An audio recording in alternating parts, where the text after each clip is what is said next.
Esta semana nós estamos falando sobre o autismo e eu já conversei com André Luiz Lopes Magalhães, que se propôs a falar sobre o assunto.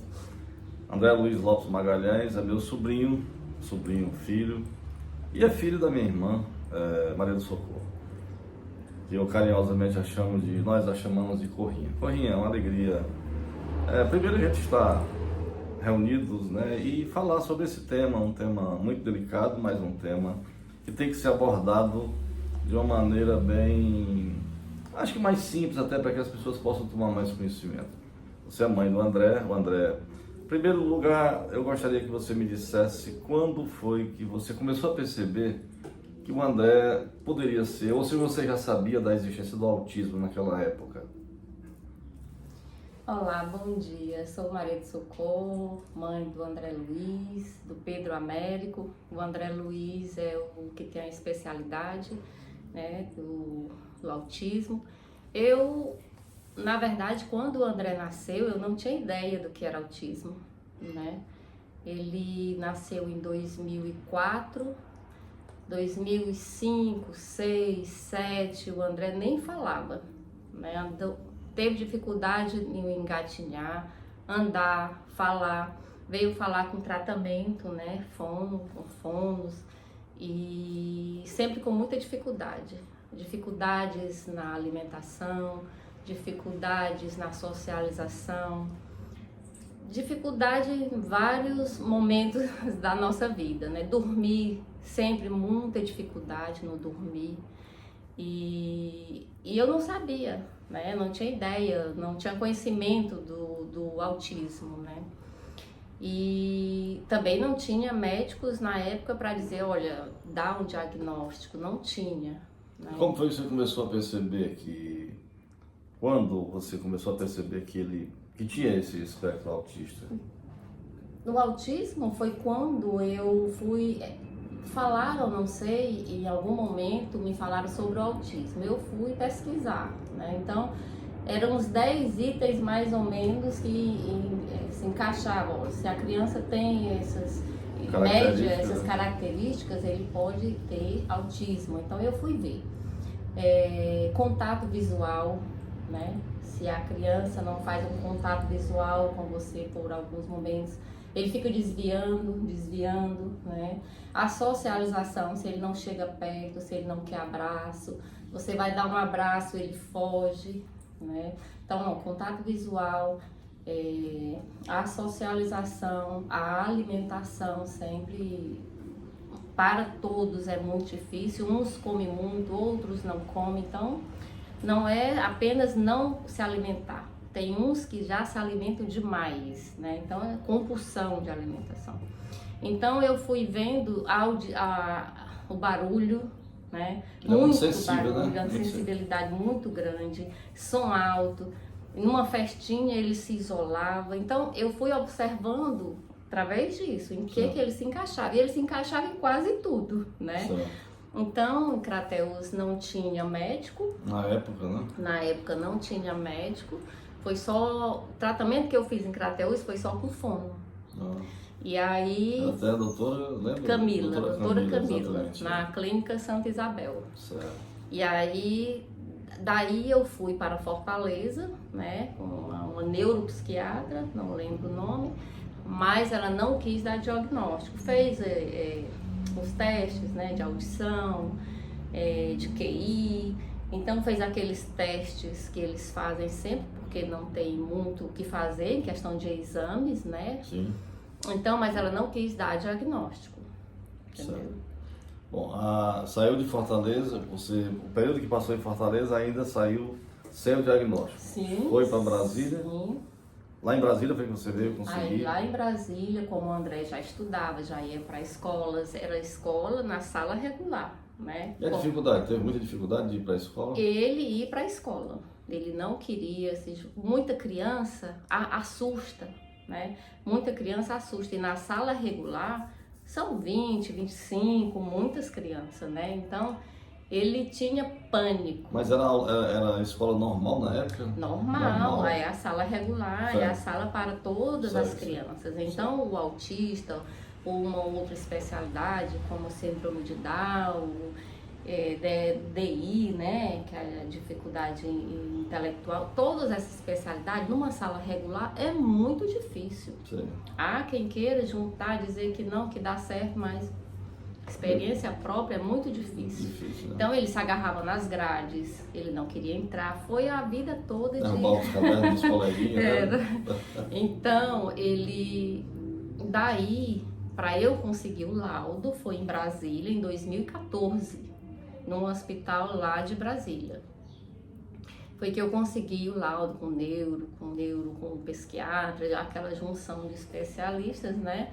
Não, ele tem autismo, se enquadrou em tudo.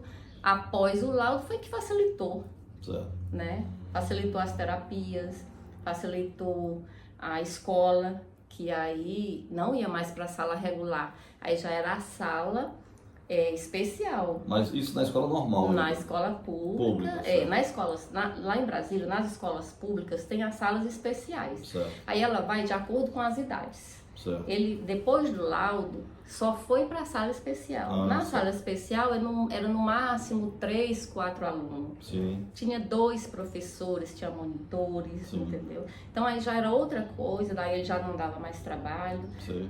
Era bem mais tranquilo. Certo. E a APAE, como é que funciona lá em Brasília? A APAE já foi bem depois. A APAE não é muito fácil entrar lá. Mas isso só com diagnóstico Só também. com diagnóstico de autismo não é muito fácil, entendeu? Certo. Tem que haver outra especialidade, autismo com DI, né, dificuldade intelectual. Então, assim, se não entra na APAE. Eu imagino que quase todos os autistas tenham, né? Certo. Roinha, e ele ficou assim, hoje a gente percebe que ele está mais desenvolvido, mais assim, dependente mesmo de você, desde o início. A dependência, o que a gente pode falar de dependência? De ir ao banheiro, fala um pouco aí dessa dependência. O André sempre foi muito dependente. Não sei se pelo fato da gente como mãe super proteger, né? Então talvez eu não o soltei mais. Mas no meu caso o André é muito dependente, é dependente para tudo. Ele não se alimenta se eu não mandar, se ele não pedir, ele pede tudo. Ele pede para beber, ele pede para comer, ele pede para ir ao banheiro, ele pede tudo. Ele não faz nada sem pedir, entendeu? Então é no comando. No caso do André Luiz é no comando. Tudo tem que estar mandando. Pois é, agora outra coisa que eu queria, porque deixando claro aqui, pessoal, que esse nosso bate-papo, ele tem a finalidade, não é de expor o André Luiz, a minha irmã, o meu sobrinho filho, que eu já falei aqui. É através disso aqui a gente poder dar uma contribuição para as mães, orientar, passar experiências para as mães, para que elas possam trabalhar melhor essa relação com o autista. E uma coisa que eu queria perguntar, na sua opinião, porque você vem acompanhando a evolução dele, o apoio familiar, o carinho, aquela segurança que qualquer pessoa precisa ter, e principalmente no caso dele, do autista, isso aí você acha que tem contribuído muito para a evolução dele? Com certeza, a estimulação ela é fundamental. Falando um pouco quando você falou aí, há muitas famílias, mães, que elas não querem admitir que o filho tem essa especialidade. Eu participei de muitas terapias, junto com profissionais, com pais, entendeu? E a gente percebe que tem crianças que têm a síndrome, que têm a dificuldade de alguma forma, mas os pais não querem admitir, porque não querem taxar o filho como um autista. Mas aí onde está o problema, a dificuldade para a criança. Por quê? Porque facilita o tratamento para ele. Né? Eu nunca neguei, não, meu filho tem uma dificuldade assim. Hoje ele tem um diagnóstico de autismo. Então eu tenho umas facilidades para médico, para terapias, na escola ele está num ambiente de acordo com a especialidade dele. Então não é ele está no local dele, ou seja, inerente a ele. Né? Mas há quem diga que está taxando, que está discriminando. Gente, não tem como não ser. né? É diferente. Não pode fugir da realidade, né? Ele tem a dificuldade, é diferente ele estar aqui numa sala de aula, Sim. que o conteúdo é restrito, mas o conteúdo dele vai ser diferente dos outros que estão na mesma sala. Sim.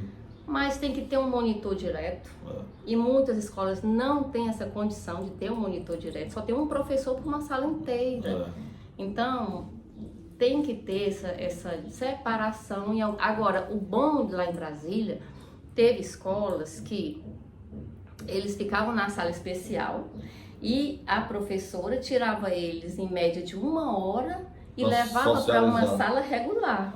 Lá ele ia para a sala regular e os alunos adoravam ele e ajudavam ele e ali socializava. Mas eram momentos, né? Não era direto, porque as outras crianças precisam do atendimento, né, para ele. E os pais, quanto mais os pais entenderem que seu filho tem uma necessidade, é procurar o caminho certo, que facilita a vida dele. Vai facilitar para a escola, vai facilitar para o médico, a socialização. Olha, numa viagem, num passeio, acontece qualquer coisa, eu sempre tenho essa preocupação quando eu ando com ele. Se me acontece alguma coisa, ninguém sabe, acontece, eu passo mal na rua, eu estou só com ele. Se ele não tiver uma identificação, se ele não tiver o conhecimento, alguém perceber que ele tem a dificuldade, não vai me ajudar. Né? Olha, você falou um ponto interessante que nós temos aqui, ó. É a identificação autista, tá certo? Isso aqui é de fundamental importância. Primeiro, pessoal, tem muitas pessoas que nem sabem que este símbolo, né? Este símbolo aqui é uma forma de um quebra-cabeça, né? Como se fosse aquelas pedrinhas. Isso aqui é a identificação do autista, certo? Do autismo, aliás. Aqui a identificação dele, né? Se está certo aqui, será que está? Ou não? Então, isso aqui é o nome da mãe, telefone, aqui é o nome dele e a identificação, tá certo? Então, como você diz, toda vida que viaja, lá em Brasília, para onde você vai, ele vai levando a sua identificação, certo? For, assim, algo que eu vejo que há necessidade, quando eu viajo para cá, para Fortaleza, eu sempre coloco, para onde for uma viagem, mas eu sempre coloco, porque a pessoa, se olhar para ele é perfeitamente... Não tem nenhuma identificação, aquele menino tem, né? Se você só olhar para ele. Então, se ele está com um crachazinho aqui, todo mundo que está naquele transporte vai saber que ele é um autista, entendeu? E ajuda na hora de uma necessidade, facilita o assento. Porque, olha, nem toda especialidade é visível. E o autista é um deles. Eu já peguei metrô, ônibus lá em Brasília mesmo, que ele estava sentado na cadeira, né, especial, que no caso lá eram as azuis, e chega gente, um idoso, por exemplo, e diz: meu filho, levante-se, deixa a cadeira para quem é especial essa cadeira. Então, olha, nem toda especialidade é visível. Aí, se a criança está com um crachazinho, jamais alguém vai dizer isso, né? É verdade. Agora, vamos só